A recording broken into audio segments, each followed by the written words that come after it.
Hoje nós vamos falar especialmente sobre essa faixa etária que foi destacada aqui, a adolescência, e entender quais são os motivos que nesse período da vida podem ser um risco e quais são os hábitos, os aspectos, os fatores que podem proteger o jovem diante das drogas. Nós vamos conversar sobre isso e recebemos agora o nosso convidado que vai trazer para a gente essa experiência, esse olhar também da área da saúde, o Ednilton Santa Rosa, é psicólogo e vai trazer para a gente toda a experiência nesse tema, é doutor em psicologia pela PUC de São Paulo, especialista em terapia familiar e de casal, professor universitário do curso de psicologia do Centro Universitário Fundação Santo André e diretor do Instituto Trajetória de Desenvolvimento Humano. Ednilton, boa tarde, seja bem-vindo ao Viver é Melhor de hoje. Boa tarde, muito obrigado pelo convite. Gostaria de trazer logo no início do programa esse olhar para a juventude, para a adolescência e para a juventude.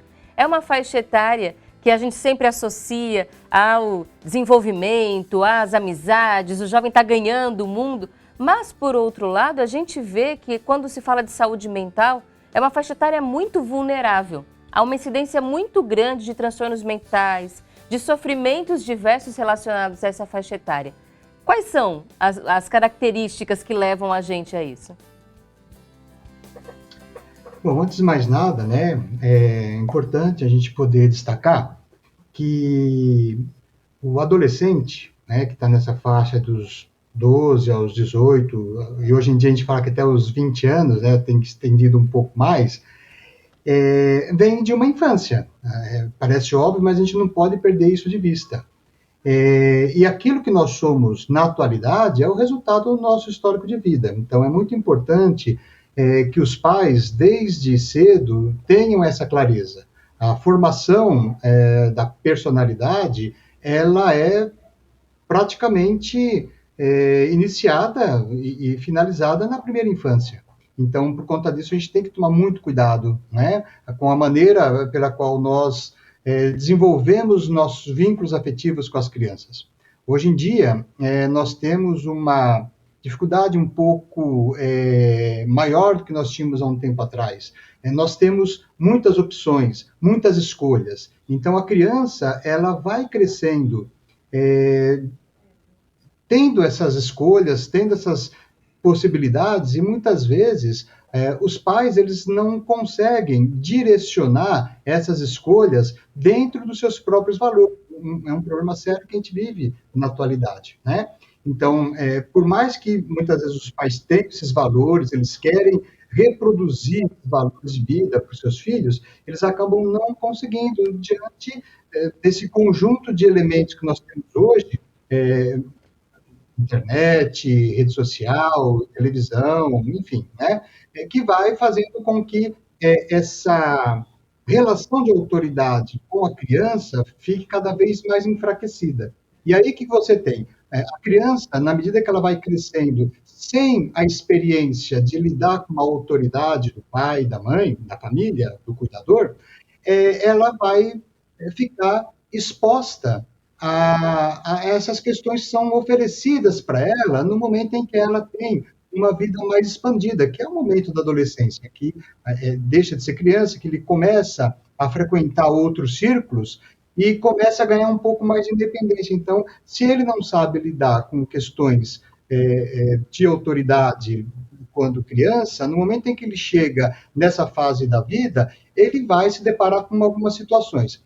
A questão do uso da droga, e quando a gente fala droga, eu gostaria de dizer que eu não estou dizendo apenas da droga ilícita, mas eu estou falando da droga lícita também, que a gente sabe que o uso do álcool ele é bem maior do que o uso de outros tipos de drogas que são consideradas ilícitas. Então, a gente tem que tomar esse cuidado. Então, quando a gente fala de drogas, é importante a gente também considerar a questão do uso do álcool. E a gente vê, com muita frequência, os jovens fazendo uso de álcool. Eu moro aqui em São Bernardo, de onde eu falo, e tem uma avenida, a Avenida Kennedy, que aqui é perto da minha casa, e a gente sai, no sábado à tarde, e você vê vários jovens, utilizando álcool, e é uma coisa meio que obrigatória, O jovem ele se sente obrigado a quando participa do grupo, fazer o uso dessas substâncias também. Então, por isso que a criança, ela tem que, desde pequena, na primeira infância, eu digo, né, ela ser preparada para poder conseguir enfrentar essa situação, porque a pressão é grande. O jovem, ele tem essa necessidade de estar no grupo, e se ele não for um jovem, uma personalidade mais estabelecida, né, ele vai efetivamente acabar se envolvendo com essas questões, né, porque a força do grupo é muito, muito grande. Né? Então, é por isso que eu digo, né, a gente falar do jovem, a gente precisa destacar de onde vem esse jovem. Né? Então, a gente tem que pensar como foi a infância desse jovem. Tá? Então, acho que, inicialmente, eu gostaria de fazer esse destaque. Né? Essa é uma reflexão importante, porque você falou sobre algo que vai. A gente vive num mundo em que é muito difícil impedir ou proteger o jovem de estar numa situação em que ele se depare com alguém oferecendo uma substância ou em que ele veja algum tipo de informação. A gente não vai conseguir evitar isso. Então, eu vou pegar esse olhar da proteção, que é o nosso foco principal hoje. Quais são as estratégias que nós devemos investir para que meu filho, por exemplo, numa situação como essa, saiba dizer não? Saiba como se portar, mantendo a sua opinião, porque a gente ensina. As drogas fazem mal, a gente pode trazer informação em casa, ou não, a gente pelo menos tem que se esforçar para isso, mas deveria. Quais são as estratégias que eu tenho para conseguir fortalecer o meu filho a ponto dele conseguir dizer não? Bom, inicialmente é importante que os pais tenham a clareza de que o exemplo é a base. Então, não adianta você falar algo para o seu filho se você faz o oposto daquilo que você está falando. Isso é fundamental. Né? Então, muitas vezes eu vejo no meu consultório, né, a família chegando e se queixando que o filho usa muito a internet, mas a pessoa também não sai da internet. Né? Que também, gostaria de dizer, é um outro tipo de dependência que a gente está se deparando muito. Né? A gente tem, além das substâncias químicas, a gente está também tendo que lidar com essa questão da internet, das redes sociais, que também tem avançado num nível bastante preocupante. Né? Mas, enfim, o exemplo vale de qualquer maneira. Então, antes de mais nada, é importante a gente saber que precisa do exemplo. E assim, né? Quando a gente tem um filho que é adolescente, um filho que está na juventude, é óbvio, né, que aquilo que o pai e a mãe falam, né, se ele não tiver aprendido o quanto que aquilo que a família está falando tem algo de autoridade, ele não vai dar muita atenção. Né? Então, muitas vezes a gente tem essa situação. De qualquer forma, o que você precisa fazer? Você precisa mostrar para o seu filho, você precisa mostrar para sua filha que você está aberto, que você está aberta a conversar.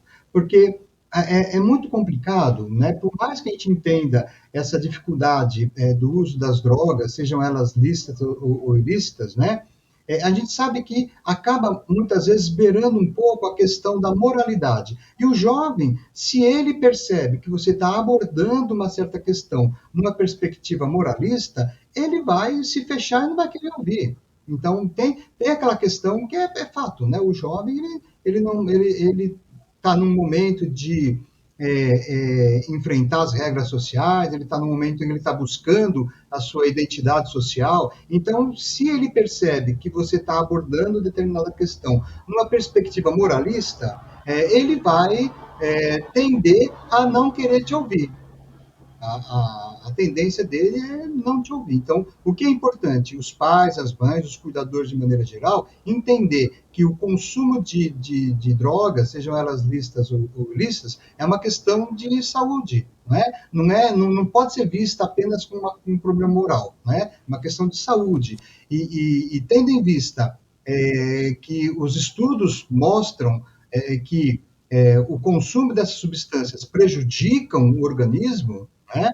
Não há dúvida que a gente tem que trabalhar, a gente tem que atuar para que isso seja evitado. Então, o primeiro passo é o pai, a mãe, o cuidador, a cuidadora de maneira geral, mostrar para o seu filho e para a sua filha que ele está aberto para poder escutar o que esse adolescente, o que essa adolescente tem para dizer. Porque se ele chega, né, já dando bronca, falando, reprimindo, o adolescente, ela não vai aceitar. Né? Por quê? Porque ele está colocando já em questionamento a própria autoridade do pai e da mãe, ou do cuidador ou cuidadora de maneira geral, né? Então, e essa eu vejo é uma das questões mais difíceis, né? Porque muitas vezes os pais eles não conseguem lidar com esse ímpeto que o adolescente tem de questionar suas regras, né? Então aí ele vai tentar recrudescer, ele vai tentar ser mais impositivo. E aí o momento que o jovem ele vai buscar,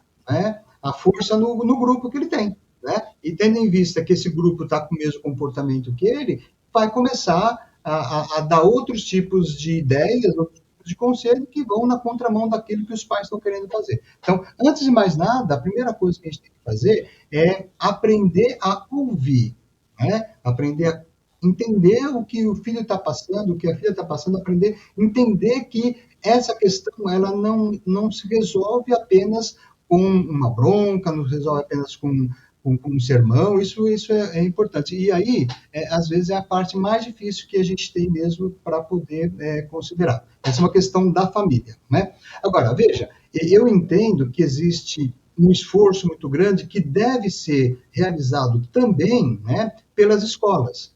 Então, as escolas, elas também precisam, e elas têm feito isso, né, se engajar nessa forma de entendimento, de que o problema do uso das drogas é um problema social. Você não pode tratar aquele adolescente que, de repente, começou a usar alguma substância que está lá na sua escola, a entender aquele menino ou aquela menina como alguém que tem que ser afastado dos demais. Aquela ideia, né, da maçã podre que estraga as demais, isso é horrível, isso não pode acontecer. Então a escola tem que entender que aquele problema não é um problema do menino, da menina, é um problema da escola como instituição. E vejo também uma outra necessidade, que eu acho que programas como esse ajudam bastante, né, dentro da mídia, a gente ter esclarecimentos, orientações em relação a essas questões que sejam mais efetivas, né? Que possam trazer um espaço para um debate, um espaço para uma discussão que contemple, né? Que possa considerar essas questões que as pessoas vão se envolver e não sabem o que fazer. Porque é muito triste, né? Quando você tem uma família que ela tem uma pessoa que está vinculada a algum tipo de dependência química, a família sofre demais, ela fica perdida, ela não sabe o que fazer, né? Então, eu penso que é importante que ela encontre algumas possibilidades de poder discutir, de poder encontrar apoio. Eu penso que esta seria, né, de maneira geral, ou seja, não dá para a gente pensar que o uso da substância química é de responsabilidade pura e simples do jovem, não dá para a gente pensar que isso está só na família, não dá para pensar que está só na escola. É um problema social que todos nós devemos nos engajar e tentar agir para que isso seja revertido. Realmente esse é um trabalho que deve ser feito em equipe. Cada um tem que cuidar da sua especialidade, mas eu queria concluir a nossa conversa já convidando o Ednilton a voltar outras vezes ao Viver é Melhor, que a gente percebe que é um tema amplo, complexo, a gente precisa conversar sobre ele de forma bem aprofundada, mas de ressaltar a importância dos vínculos familiares. A gente percebe que muitas vezes na adolescência vem aquela história de adolescente é chato, adolescente critica tudo que a gente fala, mas os adolescentes, por outro lado, muitas vezes se sentem abandonados pelas famílias. Eles deixam de ser fofinhos, eles não têm mais o vínculo tem que ser promovido de outra forma, porque não é bem assim que a adolescência é chata. As famílias também precisam se preparar para essa nova fase e não soltar os jovens dessa forma para que eles não se sintam desamparados. Perfeito, o que você fala é fundamental, né? Porque existem alguns estereótipos. Tem uns que chamam de aborrecentes, acho horroroso esse termo, né? Porque, na verdade, o jovem, né, o adolescente, o jovem de maneira geral, ele nos ajuda muito a repensar as nossas questões de vida, né? Porque eles estão aí, eles estão querendo buscar o seu espaço no mundo, na sociedade, então eles vão questionar. Então nós temos que estar preparados para esses questionamentos, né? E bem como você fala, é verdade, eles não são mais fofinhos, eles cresceram e eles têm a vida deles, né? Que eles querem questionar, que eles querem perguntar, né? Então isso é importante a gente saber que o jovem ele não pode ser tratado como criança, né? A nossa relação filho com a filha tem que seguir de acordo com a faixa etária que ele está vivendo naquele momento. Isso é importante. Eles estão crescendo e nós precisamos crescer juntos. Precisamos aprender a ser pais de jovens, que têm outro tipo de fofura, outro tipo de encanto, que a gente precisa aprender a reconhecer, inclusive vai ser bom para a família inteira. A gente agradece ao Ednilton pela conversa, sempre bem-vindo ao Viver é Melhor, obrigada e volte sempre ao nosso programa. Muito obrigado, um abraço.